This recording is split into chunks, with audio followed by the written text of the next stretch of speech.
তারেক রহমান এবং ম্যাডাম 31টা দফা দিয়েছে। এই দফাগুলি যদি আমরা পালন করি বা শিখি তাহলে দেশটা আগামী দিনে ভালো থাকবে এবং দেশটা আধুনিক একটা রাষ্ট্র হবে।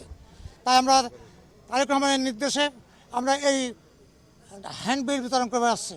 আর আপনারা হ্যান্ডবিলটা পড়বেন, না পড়ে কিছু মানুষ অন্ধকারে ঢেল মারলে কিছু হয় না। আর সেই সাথে আমাদের ছেলেরা বলবো যে তোমরা আগামী দিনের ভবিষ্যৎ, আমাদের এই দেশটাকে বাঁচাতে হলে এখন তোমাদের লাগবে, কারণ আমাদের বয়স হয়ে গেছে, আমরা কবরে চলে যাব। আমাদের সমালোচনা করে লাভ নেই, তোমরা বা তোমাদের সন্তানরা আগামী দিনে নেতৃত্ব দেবে। আর সেই নেতৃত্বে আপনার গণতন্ত্র চেয়েছিলেন, সেই গণতন্ত্র ইনশাআল্লাহ বেগম খালেদা তারেক রহমানের নেতৃত্বেই গড়ে উঠছে। আগামী কয়েক মাসের মধ্যে হয়তো নির্বাচন হবে। সেই নির্বাচনে আপনার জনগণের কাছে যাবেন, তাদের সাথে ভালো ব্যবহার করবেন, কারোর সঙ্গে খারাপ ব্যবহার করবেন না, সৎ হবেন। সৎ ছাড়া কেউ বীর হতে পারে না। সৎ মানুষকে সাহসী হয়, তারপর সে বীর হয়। তো জিয়া রহমান হয়েছেন। আপনারা মনে করেন যে আমি বড় নেতা হয়ে গেছি। লিলি হালাল বিউটি সোপ, বিএসটিআই কর্তৃক সনদপ্রাপ্ত দেশের প্রথম হালাল বিউটি সোপ। দীপ্তিময় উজ্জ্বল ত্বকের জন্য। অত সহজ না, নেতৃত্ব কঠিন জিনিস।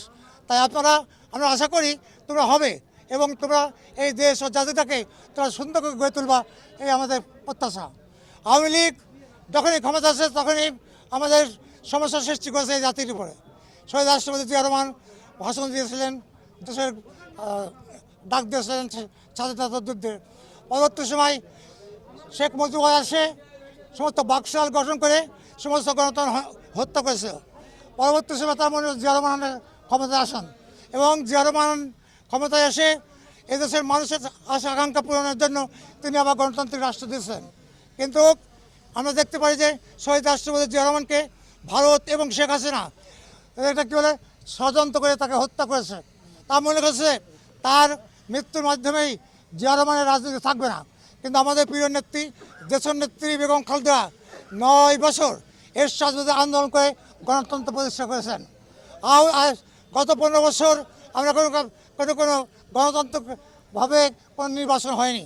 আমরা আশা করি আগামী যে নির্বাচন হবে আপনার শহীদ রাষ্ট্রপতি জিয়া রহমানের সততা নিয়ে এবং বেগম খালেদা তারেক রহমান যেভাবে নির্দেশ দেয় সেইভাবে পালন করতে চেষ্টা করবেন।